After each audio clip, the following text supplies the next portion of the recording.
Hola a todos. Me gustaría compartir con ustedes algunas reflexiones sobre el presente y el futuro de la educación musical en la enseñanza obligatoria.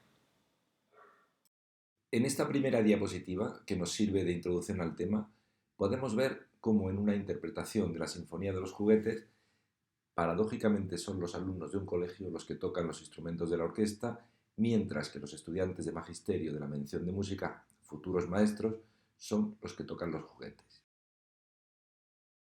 Estudios neurológicos y antropológicos demuestran que la musicalidad es algo innato y consustancial al ser humano. Los hallazgos relacionados con la música se remontan a los orígenes de la especie. Se han encontrado instrumentos musicales de 40.000 años de antigüedad y escrituras musicales de hace 2.300 años. Darwin, en su viaje alrededor del mundo, se sorprendió de que en todos los pueblos que visitó, por muy aislados social y geográficamente que estuvieran, existiera música. Pensó, por tanto, que la musicalidad debería suponer algún tipo de ventaja evolutiva, como por ejemplo fomentar la cohesión social o intervenir en el cortejo sexual.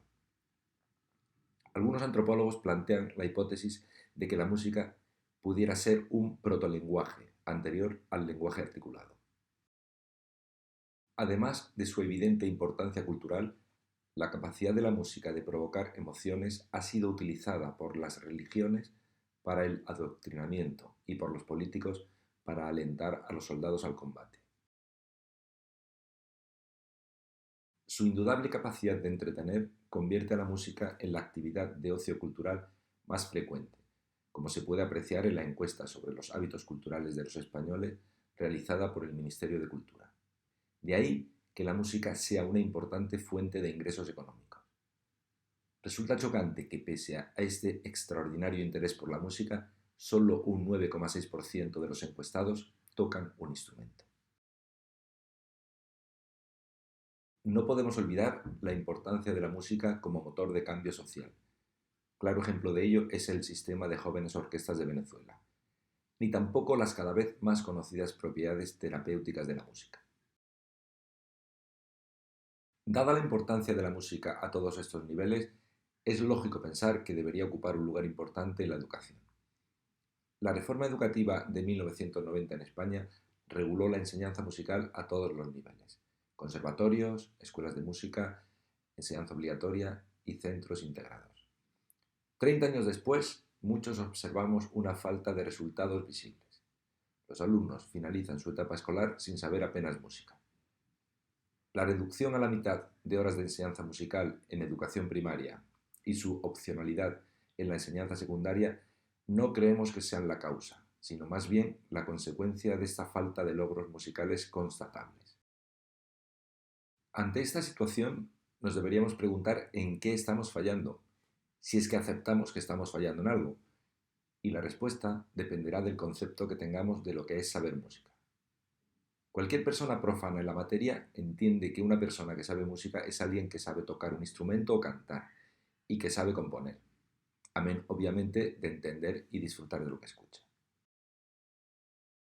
Resultan esclarecedoras en este sentido las palabras de Janet Mills, cuando dice que mirar a un violín, mirar a un dibujo de un violín, dibujar un violín, aprender a deletrear la palabra violín o aprender que el gran compositor de música para violín, Juan Sebastián Bach, tuvo 12 hijos, o que los violines tienen 4 cuerdas, no son experiencias musicales.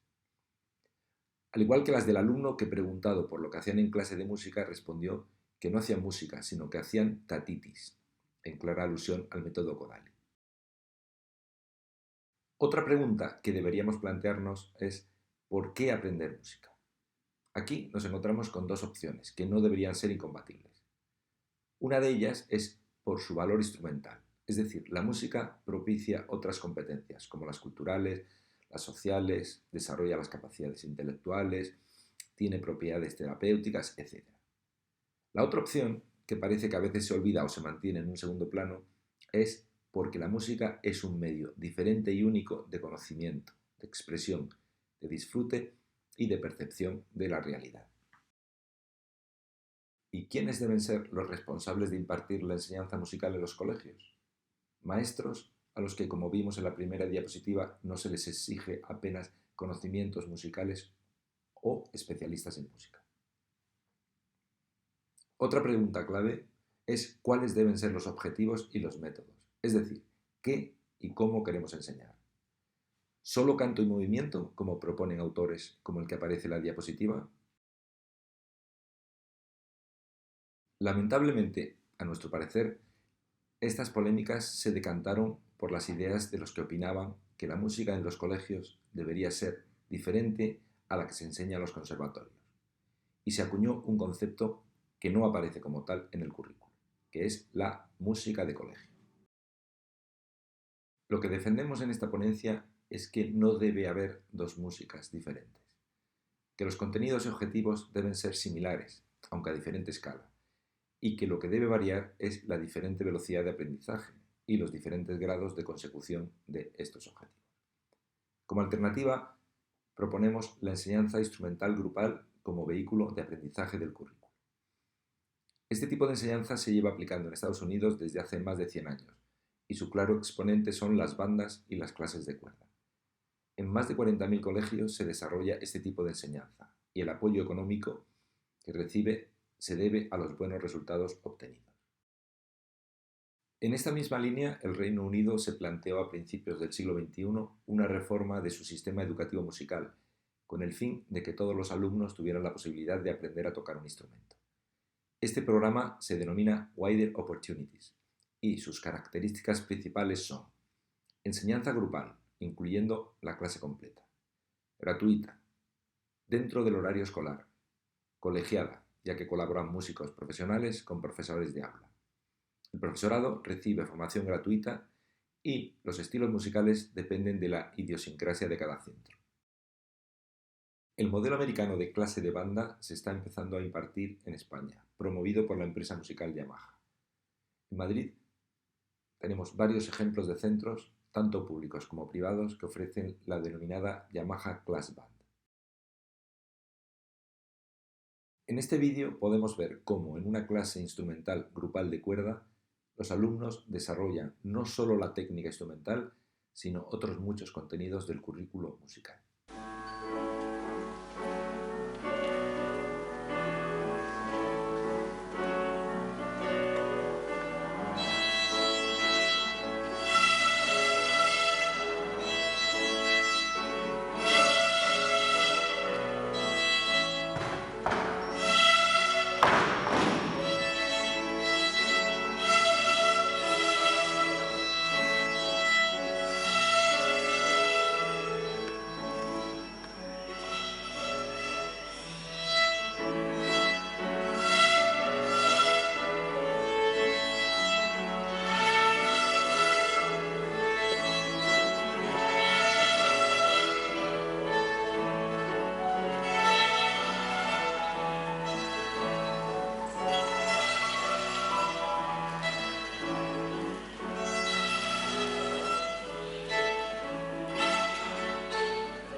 Como ventajas de este tipo de metodología, podemos señalar que con ella se desarrollan no solo los contenidos instrumentales, como ya hemos visto, sino también el resto de contenidos curriculares, que se fomenta el trabajo cooperativo, que son clases más entretenidas que las individuales y que suplen la falta de estudio en casa. Entre sus posibles inconvenientes, que son menos efectivas que las clases individuales. Nuestra experiencia a este respecto, sin ser significativa, nos demuestra lo contrario. Que existen diferentes velocidades de aprendizaje. ¿Y en qué otra asignatura no ocurre esto? Que se necesita un profesorado especializado y que requiere una metodología diferente. Por suerte, esta metodología existe, dado su gran desarrollo en otros países, y existen materiales, como el que vemos en la diapositiva, que facilitan su implementación. En cuanto a qué instrumento enseñar, lo lógico es que sea aquel o aquellos que el maestro o profesor domine. Hasta ahora, en las aulas se han utilizado casi exclusivamente los denominados instrumentos ORF, que si bien son de gran utilidad en los niveles iniciales de la enseñanza, no resultan atractivos a los alumnos de más edad, ni permiten una continuidad con la práctica musical al finalizar el colegio.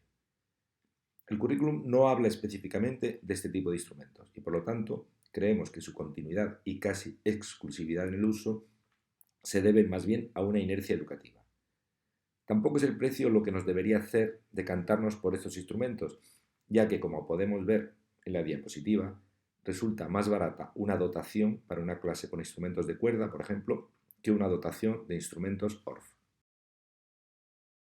Como conclusión, diremos que los indudables beneficios extramusicales del aprendizaje musical no son fácilmente apreciables y, por tanto, necesitamos visibilizar resultados musicales si queremos sobrevivir a las próximas reformas educativas. El fomento de la enseñanza instrumental grupal puede ser una buena opción de cambio.